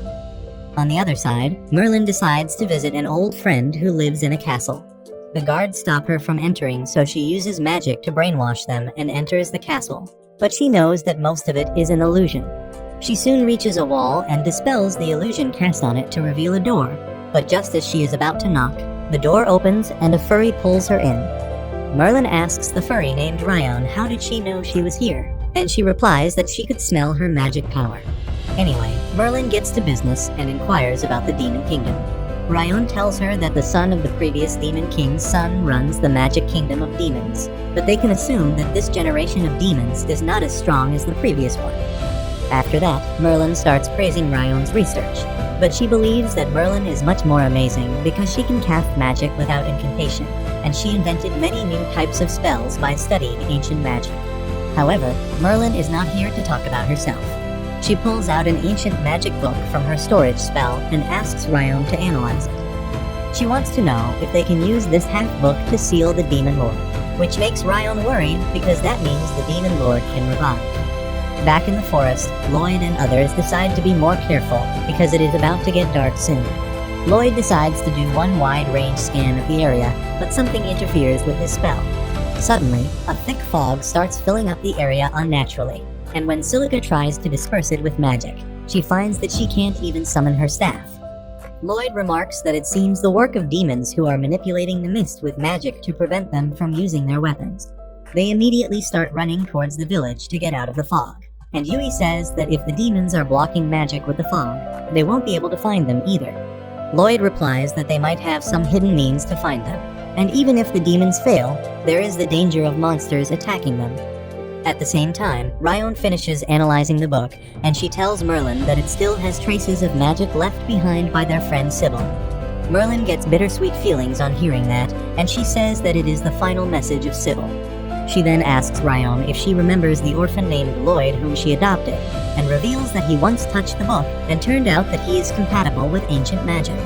That makes him a chosen one, just like her and Sybil.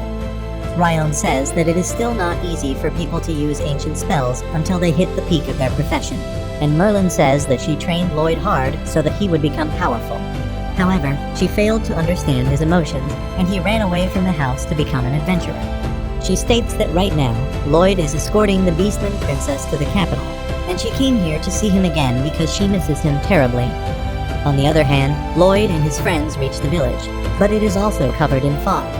Lloyd amplifies Silica's magic power so that she can summon her staff, and once she gets it, she uses a wind spell to blow away the fog, revealing a gang of demons standing in front of them. Claire immediately recognizes Grist as her kidnapper from the last time, and he tells Lloyd and others to hand over the girl to him because he has use for her. He sends his wizard underlings to attack first, but now that Lloyd and others can use magic, they summon their weapons and get ready to fight. Yui sends flying slashes towards the enemies to take them down, and Silica attacks them with fireballs. Cross climbs on a watchtower and rapid fires arrows to take down the wizards before they can put up their guard. Meanwhile, Grist walks towards Claire unbothered by anything, and when Cross tries to shoot him, his arrows just bounce off. Even Yui's flying slash is useless against him, and Grist simply charges towards Claire. Dagas blocks his punch with his legendary shield, and Yui uses this chance to attack his exposed back. However, her sword stops at a distance away from Grist's back, almost as if he has copied Gojo's Infinity.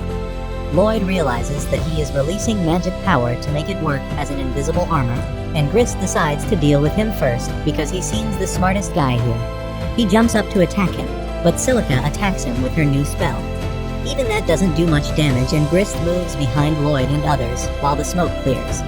His underlings close in on them as well, but as everyone panics, a huge wave of ice sweeps through the street, freezing all the wizards but sparing Lloyd and others.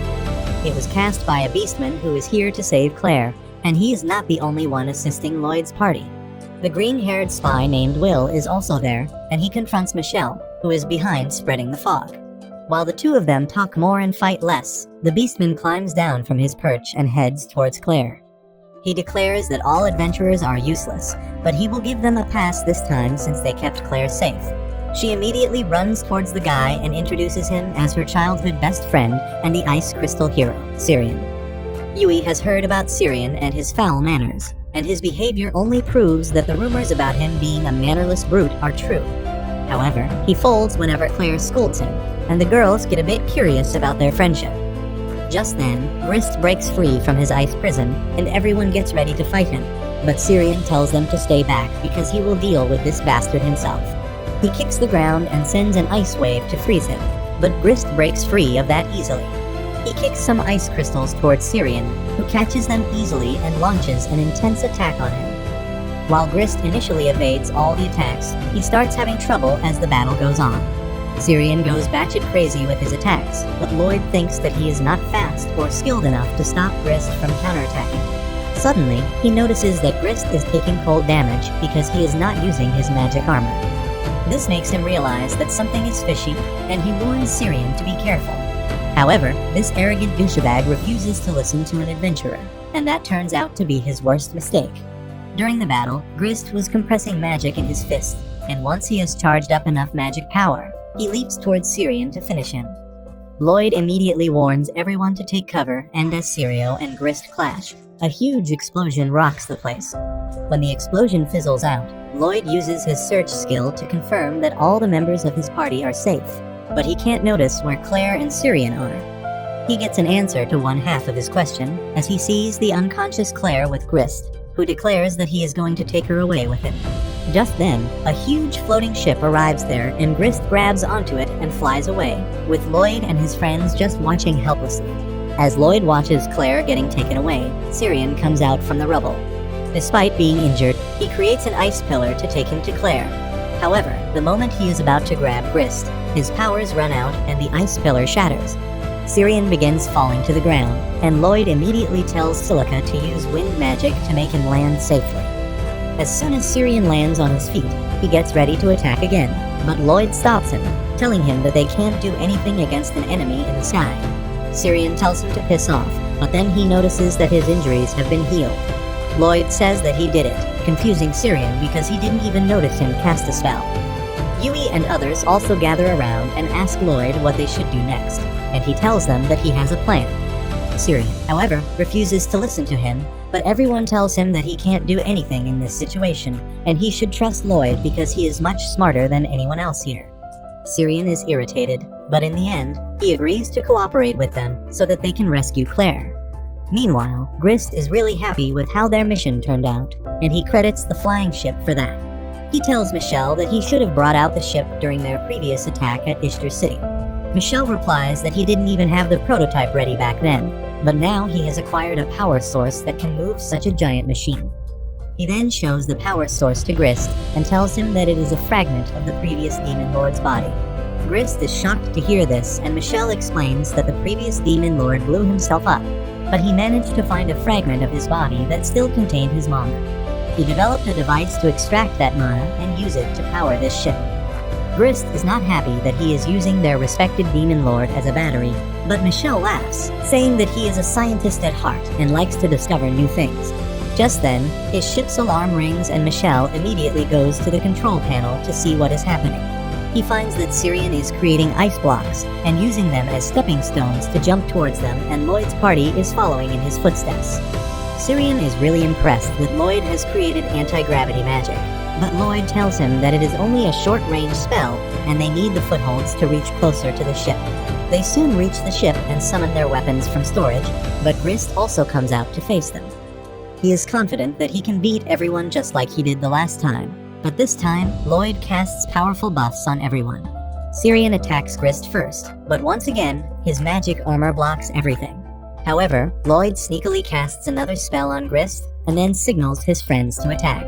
Silica sends acidic fog towards him, but Grist just dispels it using magic, and then Yui and others also launch a barrage of attacks on him. However, Grist's magic armor repels them all and kicks their asses once again. He asks Syrian if he thought that he could defeat him this time, and he replies that he knew he couldn't beat him by himself. Grist says that even the entire group can't beat him, and then charges up his magic punch again. He is about to hit Syrian, but Dagus comes forward to shield him. Grist gathers magic in his fist again, but then suddenly, it freezes and shatters. He is absolutely dumbfounded by this, and wonders how did he lose his arm when not a single attack reached him. Syrian tells him that it is because of frostbite from the chilly winds surrounding them, and Grist still can't get what that means. Lloyd steps forward and explains that when Syrian first attacked him, he cast a spell on Grist so that he became unable to feel pain. After that, they just had to tire him out and wait for the frostbite to take over his body. Lloyd tells Grist that his magic armor is really strong, but it can only protect him from the attacks he can see or sense otherwise. With his pain receptors blocked, he had no way of knowing how badly the cold air was hurting his body. Grist asks how the hell did he even figure it out, and Lloyd replies that during his fight with Syrian earlier, he saw his hair freezing even though he avoided all attacks. That made him realize that if he can't notice an attack, it will deal damage to him, and he made sure that everyone kept attacking him to distract him while Syrian cast his spell. Grist is pissed at this, but suddenly the pain nullification magic starts wearing off, and his arm begins hurting. He immediately runs back inside the ship and tries to free the monsters that Michelle is researching on. Michelle tells him to stop because he is not done studying the monsters completely, but Grist doesn't care because he needs someone else to fight the adventurers. Just then, Lloyd and others arrive inside the ship and spot Claire trapped in a cage. Syrian gets angry and demands the kidnappers to release Claire, and the impatient Grist breaks the locks of the monster cages. Michelle panics as his experiment subjects are let out from their cages, but they are completely out of control now, and a giant snake begins coiling around Grist. This gives Michelle an idea, and he decides to conduct an experiment to see how the monsters perform in real battle. He pulls out a magic device from underneath the floor and cranks it up, releasing a magical sound wave that brainwashes all the monsters into obeying him. In the meantime, Syrian destroys the prison Claire was being kept inside and brings her to safety. However, before they can take her and run away, Lloyd's group finds the monsters ready to attack them at Michelle's command. They draw their weapons to fight back, but Claire stands in their way, asking them not to harm the innocent creatures. She suddenly starts using her ancient magic to control the monsters, and they are freed from Michelle's brainwashing. However, her magic creates some side effects as well, and the ship starts rattling as Michelle's magic circles begin to malfunction. He wonders what is happening, and at the same time, Grist takes the support of the ship's power system to maintain his balance, only to get a powerful shock that knocks him out cold. At this point, Michelle realizes that the ancient spell Claire used resonated with the Demon King's fragment, causing him to go into overdrive mode. He realizes that it will explode if they let it be and immediately takes it out of the magic device, cooling it immediately. However, because of that, the ship starts falling down, but Lloyd uses his anti-gravity magic to stabilize it. Suddenly, Grist starts acting weird, and he orders Michelle to give the Demon Lord's fragment to him. Michelle realizes that the consciousness of the Demon Lord has hijacked Grist's brain, and it is trying to use him as a vessel. He is really excited to see how it turns out and throws the fragment towards Grist, causing him to emit powerful dark mana. The monsters are terrified of him, and soon, they get sucked into the dark mana vortex, which starts wobbling and changing shape. Then suddenly, the dark mana disperses and Grist comes out of it in the form of a chimera.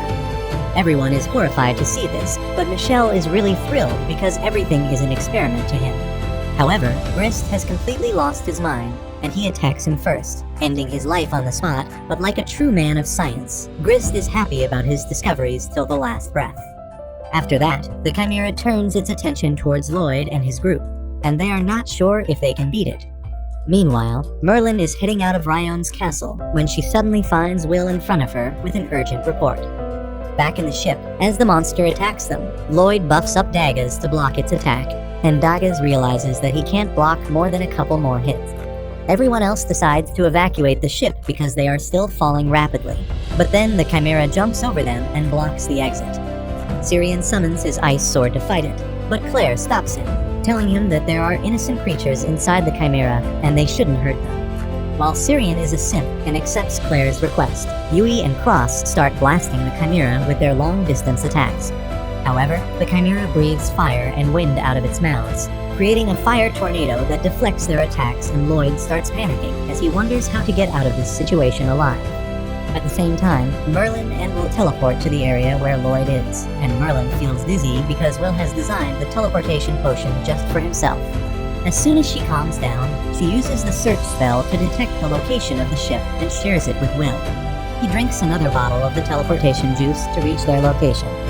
Meanwhile, Lloyd and his friends are still locked in their position because of the Chimera. Silica tries blowing it out of the ship with her wind magic, but it blocks and deflects her attack with its wings. As everyone wonders what should they do in this situation, Lloyd gets an idea.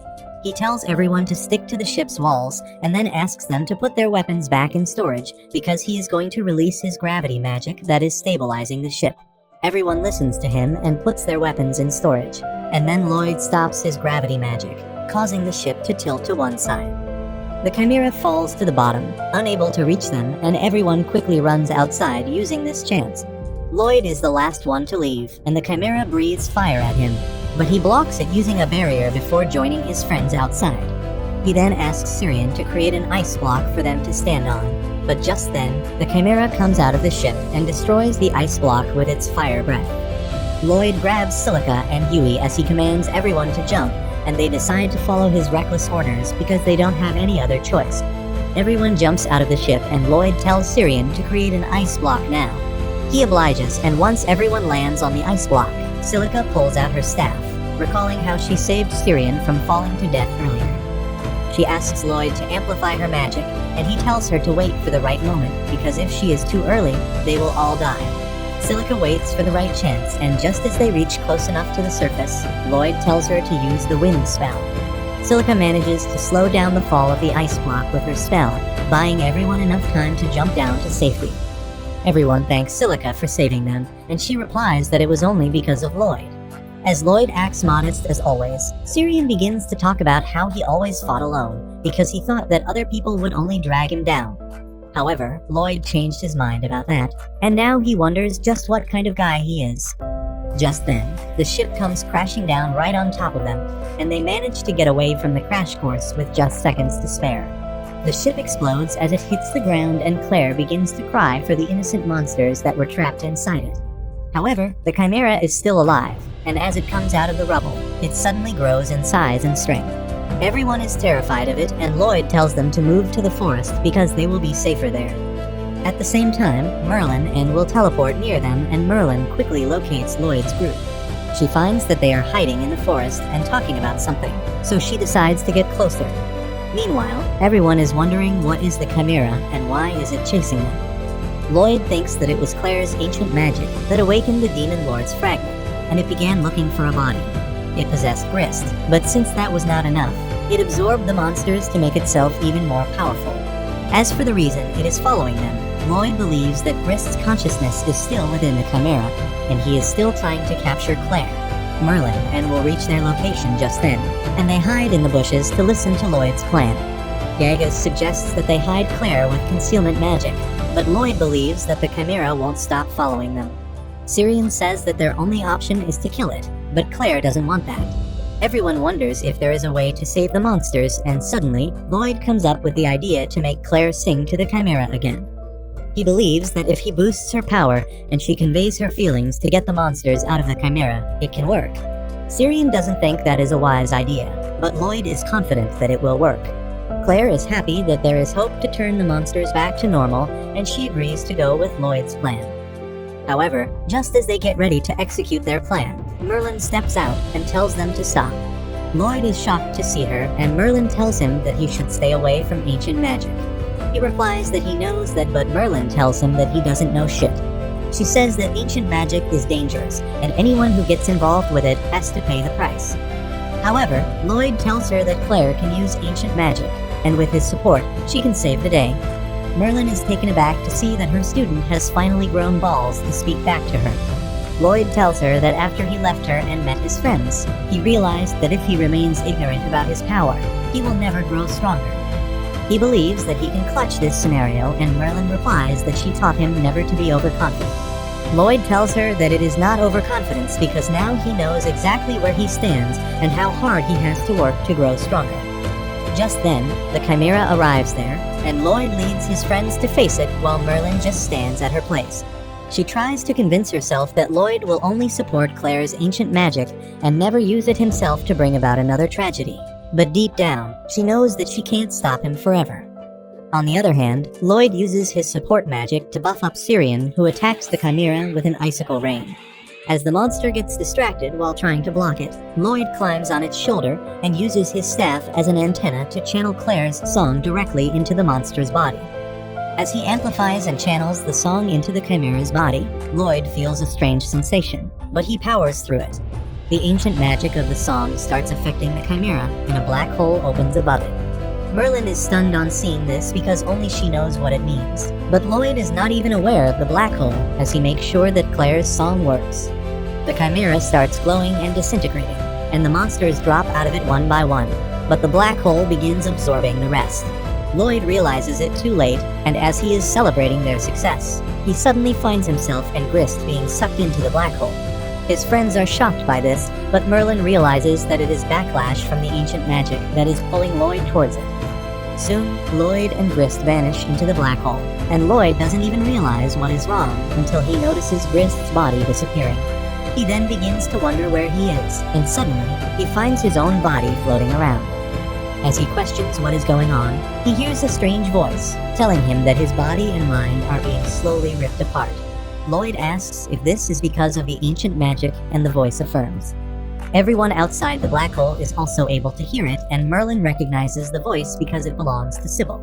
Sybil tells Lloyd that ancient magic is just the leftover of the magic that was once used by the people of ancient times who transcended the limits of being human.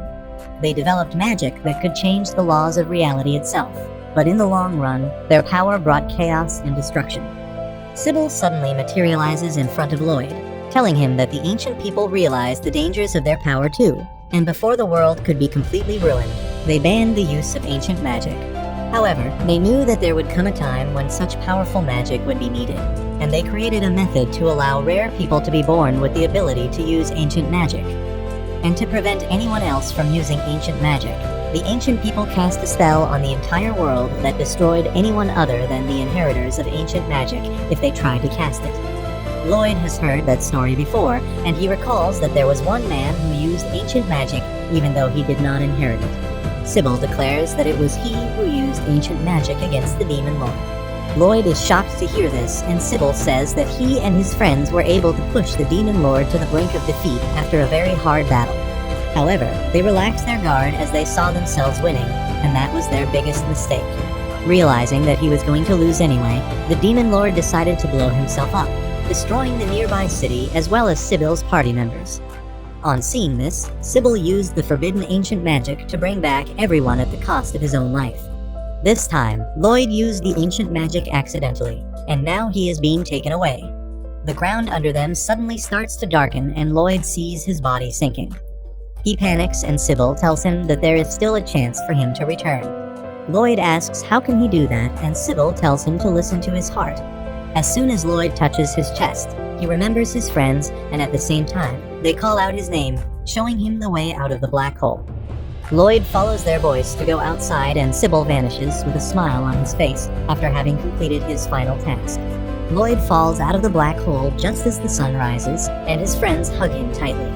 Merlin watches them from a distance and thanks Sybil for saving Lloyd with tears running down her face. Soon after that, Lloyd and his friends safely escort Claire to the capital. Everyone still finds it hard to process that Lloyd's teacher is none other than the great sage Merlin, but he remarks that she doesn't seem like a saint at all. Just then, Claire also comes there to talk to them, and Syrian follows her. He asks her to come to the side, and then apologizes because he lost the bag she made for him in the battle earlier. Claire tells him that it is not a problem because she can always make another one for him, and Syrian turns red from embarrassment. After that, they have a meeting with the king, who praises them for their bravery and also rewards them handsomely for protecting Claire. As they are heading back from the meeting, the furry researcher Ryan suddenly appears behind them and begins sniffing Lloyd. He thinks that she is a pervert, but Ryan gets offended by this. She tells him that she was only sniffing him because his magic smells similar to Merlin, and no one has any idea what she is talking about. Merlin comes there and explains how Ryan can tell people apart by the scent of their magic. Well, no one is interested in the furry anymore, and Lloyd's party starts simping after Merlin because she is a legendary magician. Lloyd still doesn't get why everyone is hyping her up so much, and then Merlin approaches him, asking if he wants to return home now. Lloyd replies that he wants to continue adventuring and learning about all sorts of spells so that he can create even more spells and become more useful to his friends. Merlin is happy to hear that, and she heads back home with Will, realizing that the danger of Demon Lord's revival is still present, and they will need Lloyd's power in the future. On the other hand, Lloyd and his friends reach the mansion that the king rewarded them with, and they are excited to continue